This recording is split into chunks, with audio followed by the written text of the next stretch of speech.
An Autobiography, The Story of My Experiments with Truth by M.K. Gandhi.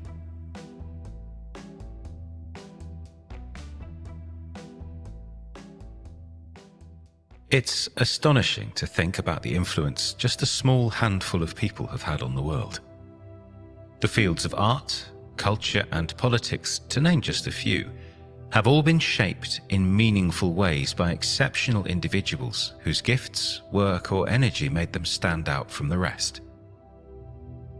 Few people have had more of an impact on their nations and their times than the late Mohandas Karamchand Gandhi, more popularly known as Mahatma, meaning great soul.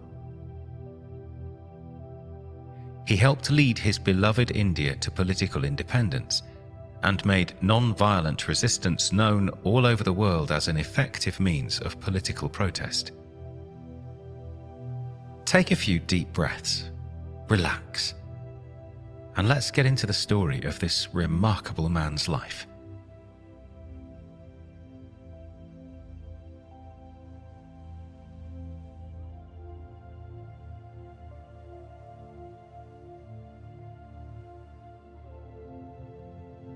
Chapter 1. Mohandas Gandhi was born on October 2nd, 1869 in Porbandar, a coastal city in Gujarat, India. He was the youngest child of Karamchand and Putlibai, who were modest but upright people.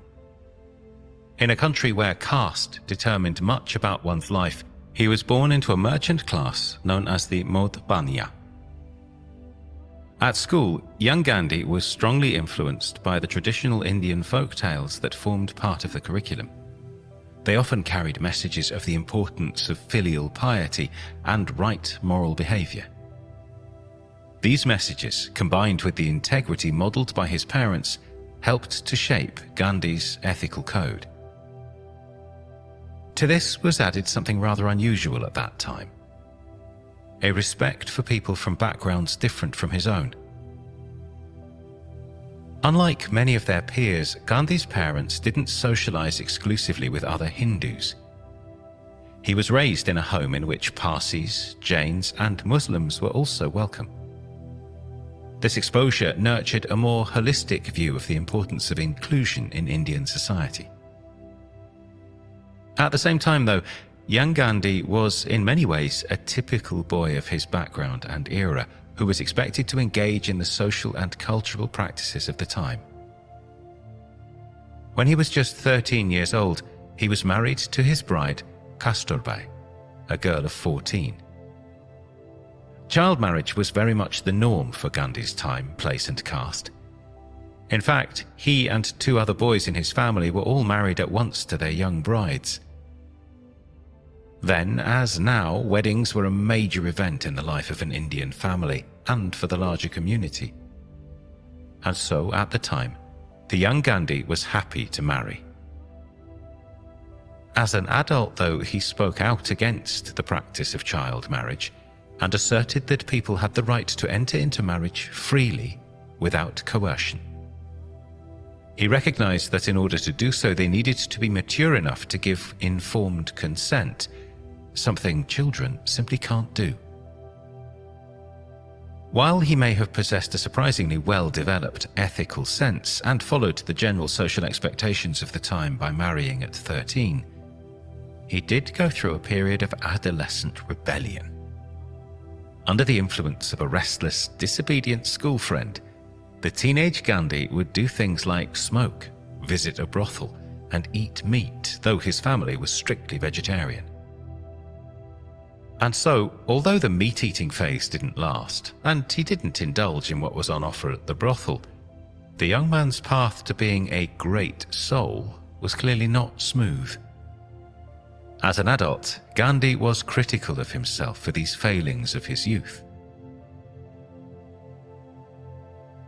He also cast a critical eye on his behavior in the early years of his marriage, recognizing the fundamental issues in his treatment of his wife Kasturbai, whose illiteracy only added to their subjugated status.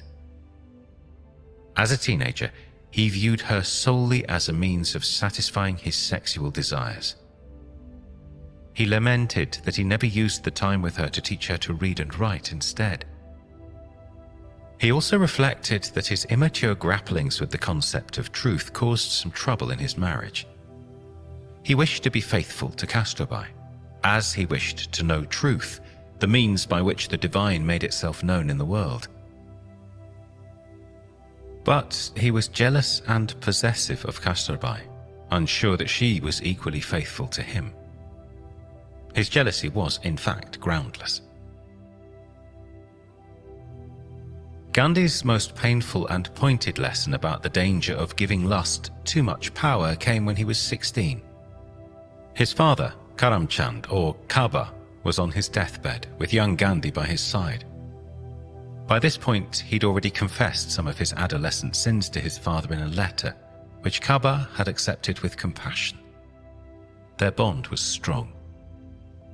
Yet, in this somber and intimate moment, lust drove him from the bedside of his dying father and into his wife's bedroom. By the time he returned, his father had passed.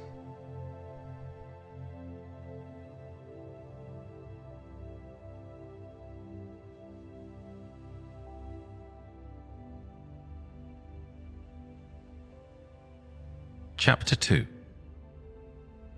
Gandhi's life would change when he left India for the first time.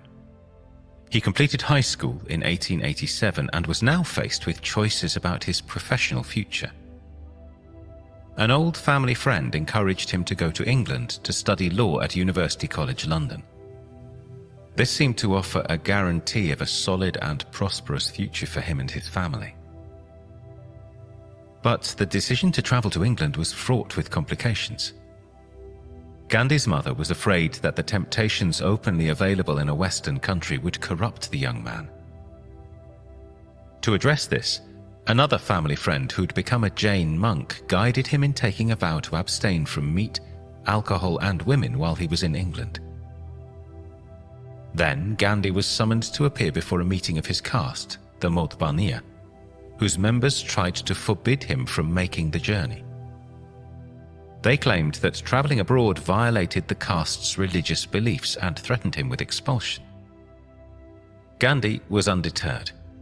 He was indeed expelled from his caste, but he sailed to England anyway, where he did, of course, encounter the temptations that so worried his mother. Chief among these was the enticement to eat meat.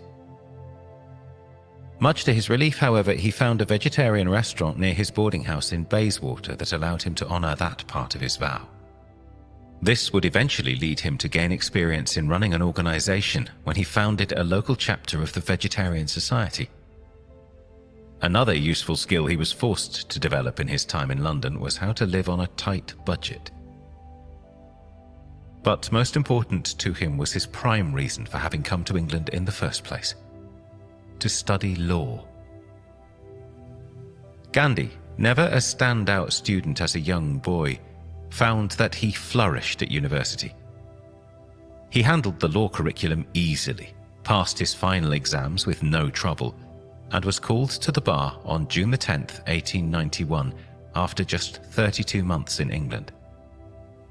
With his educational goals fulfilled, on June 12, 1891, only 2 days after being registered as a barrister, Gandhi sailed for home.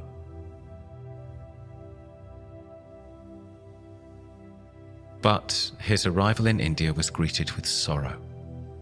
His mother had died earlier in the year, and his older brother had kept the news from him for fear the grief would interrupt his studies. There was one slight comfort during this mournful time. Gandhi learned that there'd been a split within his caste, and one sect of it was willing to readmit him to the Modbaniya. His life was far from set, though. While he was officially a barrister, he had no experience in applying law to cases, nor was he familiar with anything but British law. So he headed to Bombay to study further and gain the experience he'd need to turn himself into a practicing lawyer. Although he eventually reached the point where he was ready to take on court cases, he quickly found that this path was harder than he'd anticipated. While time and experience eventually made Gandhi a seasoned public speaker, his effectiveness as a young lawyer was severely compromised by his shyness. Life in Bombay was expensive, so Gandhi returned to his home in Rajkot, Gujarat, hoping to finally start working as a lawyer. But he found the courts in Rajkot corrupt. After he accidentally offended a minor British diplomat, he worried that the man might interfere with his ability to get work, because he was connected to the court in which Gandhi was to conduct most of the cases in Rajkot. This dilemma led to depression and stress at the prospect of trying to establish himself professionally in the city.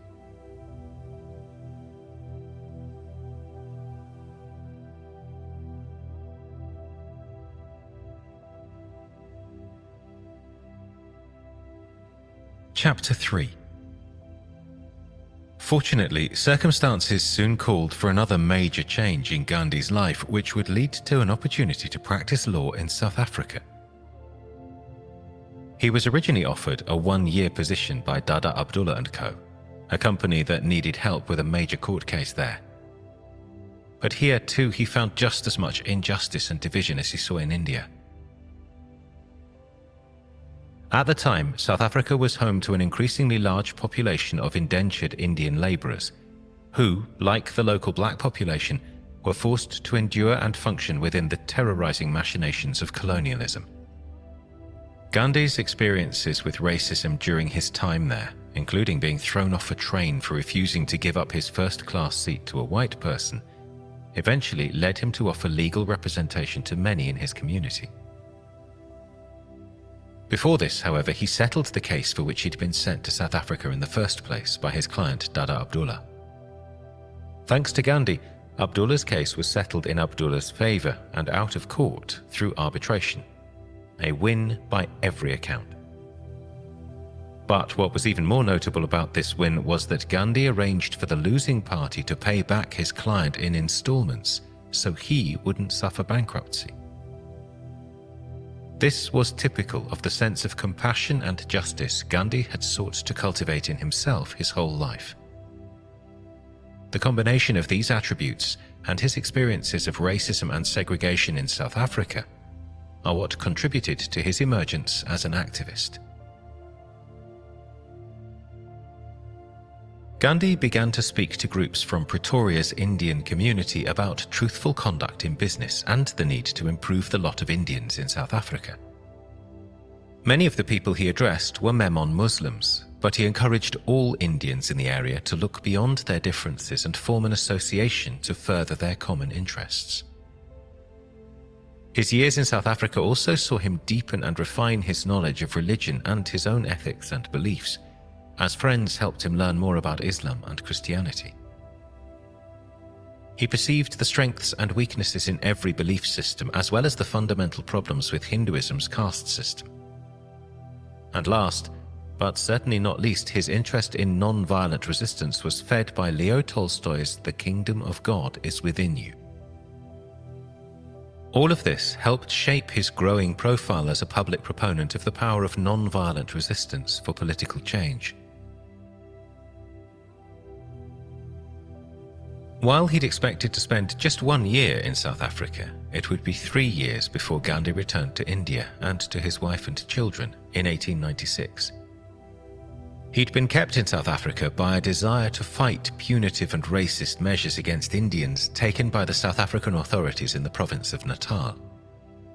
For example, the government had deprived Indians living there of their right to elect members to the country's legislative assembly. It also sought to impose a £25 annual tax on indentured Indians, something Gandhi helped defeat through the Natal Indian Congress, an organisation he founded. The cause of South Africa's Indian community remained at the forefront of Gandhi's activities once he was back home. He raised awareness and support for their issues by travelling to meet with members of the press and others, and published the Green Pamphlet to spread the word further.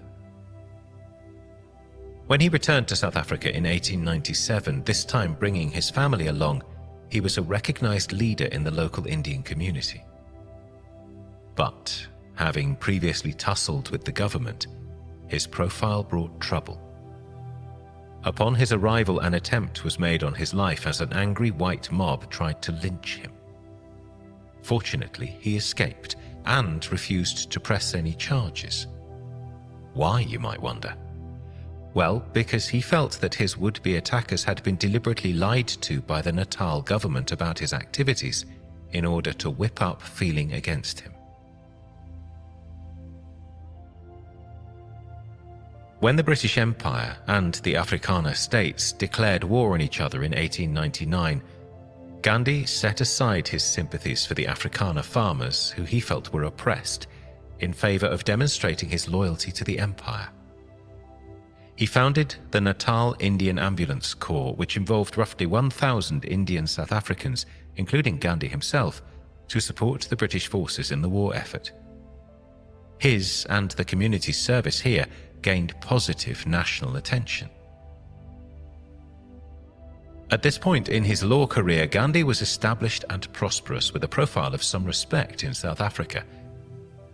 He grew concerned that he'd given in to the temptations and greed that comes with prosperity, and decided that it was time for him and his family to return to India. There, he became a volunteer with the Indian National Congress Party, doing menial tasks that reinforced a sense of humility, while also allowing him to see how the Congress worked.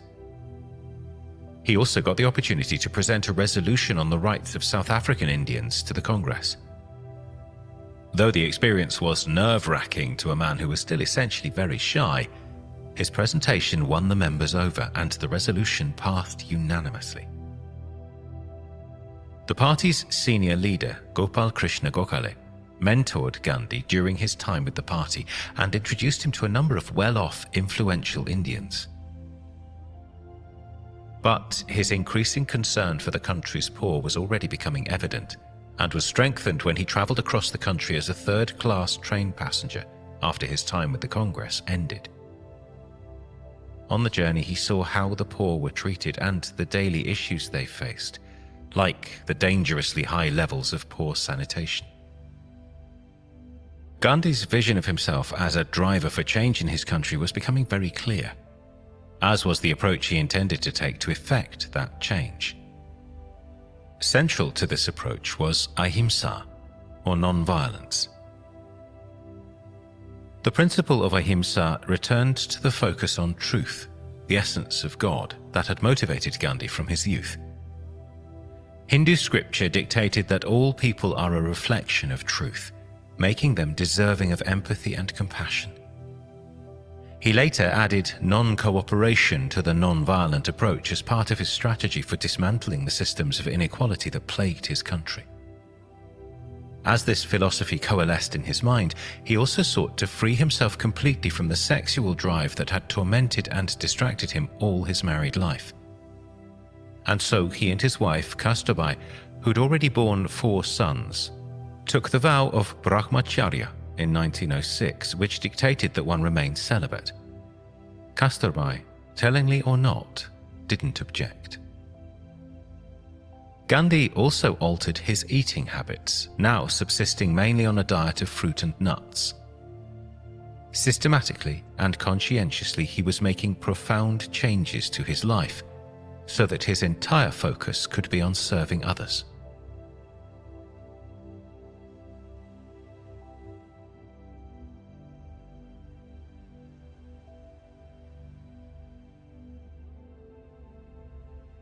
By the early 1900s, Gandhi and his family had settled in the city of Bombay.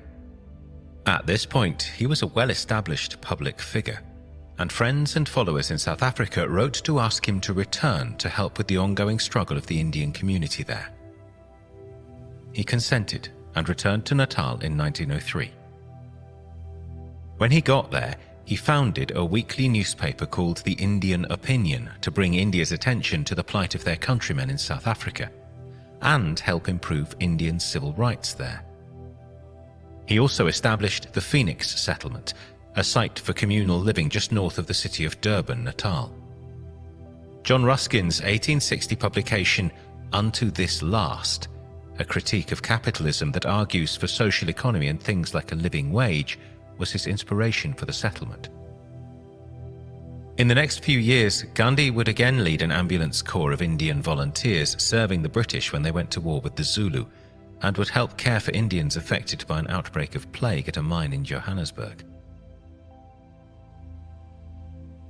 1907 was the year when Gandhi first applied a form of non-violent resistance to a public bid for change, which he called Satyagraha, from Sat for truth and Agra for firmness.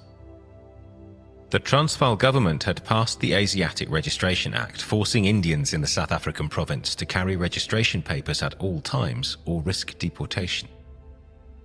The use of Satyagraha against this unjust law was inspired by Gandhi's years of study of Tolstoy, Thoreau and Ruskin, all of whom advocated for non-violent non-cooperation as a means of addressing inequality. This philosophy was a culmination of Gandhi's commitment to truth and his ideals of pacifism, resistance to injustice and non-violent civil disobedience. The concept would continue to evolve and would appear frequently in his published writings. With the outbreak of World War I and dealing with bad health in his middle age, he returned to India, where he was regarded as a hero. Once there, he soon set about establishing the Satyagraha Ashram in the city of Ahmedabad, and modelled it on the Phoenix settlement in South Africa, where people could live a simple, communal life. 2 years into the life of the ashram, Gandhi was approached to take on a case involving the Tinkatiya system.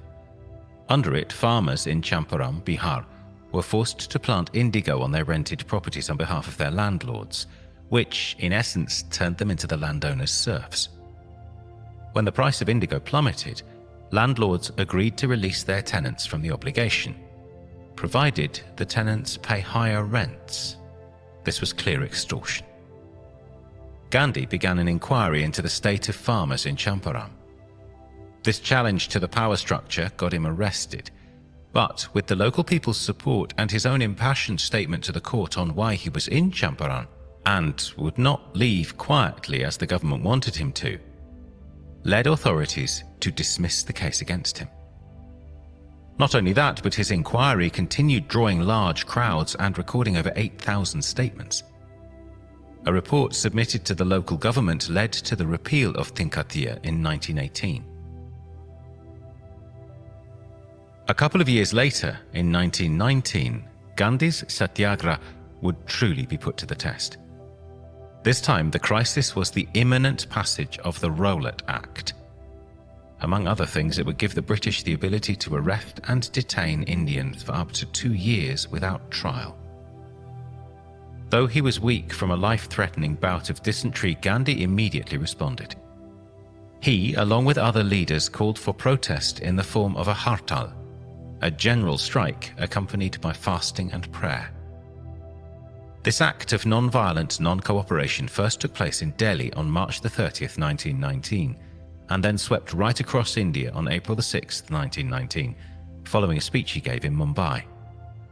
It was remarkable. Gandhi would later recall the hartal as a wonderful spectacle. Unfortunately, it did little to stop the passing of this egregious colonial law. More gravely, violent demonstrations overshadowed Gandhi's attempts at Satyagraha. On that day, April 6, 1919, one of the protests against the acts saw deadly clashes between protesters and police. Gandhi called off the protest and embarked upon 3 days of penitential fasting, shaken and shocked by what had happened.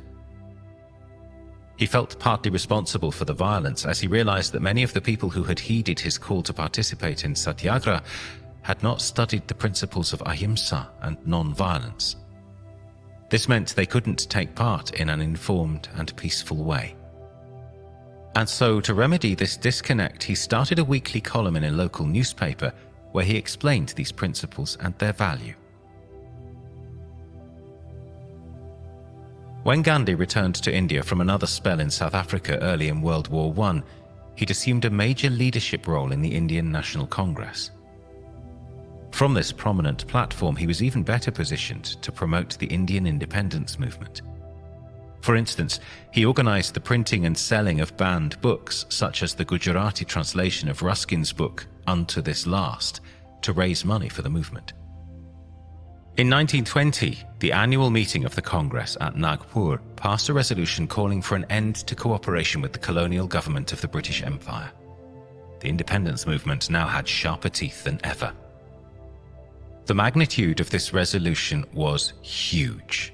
It was a direct appeal to India's population of over 250 million to boycott all things British. And at the time, much of India's structure was British, including its legal and educational institutions. Indians who were employed by the colonial government were even urged to quit their jobs. The boycott also included British textiles. The occupiers were exporting raw materials from India to England and sending back finished articles of clothing for sale at inflated prices.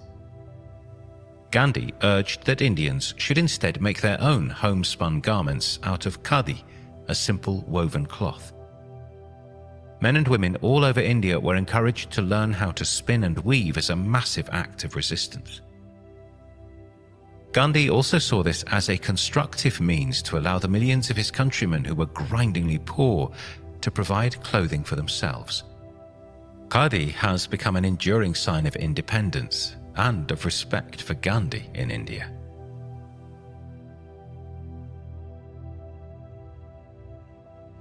Gandhi's autobiography ends well before India's independence in August 1947, and his own violent death in January 1948 at the hands of a Hindu nationalist who condemned his fair treatment of Muslims. But his impact on the world stretched from his own lifetime right across the 20th century, influencing such civil rights leaders as Martin Luther King Jr. and Cesar Chavez. In hindsight, we can now see Gandhi's blind spots too. His far-sightedness regarding religious differences and non-violence did not extend to his attitudes toward black people and women, for example. But the power of his core convictions, that people have the right to independence and dignity and can achieve it without violence, resonates still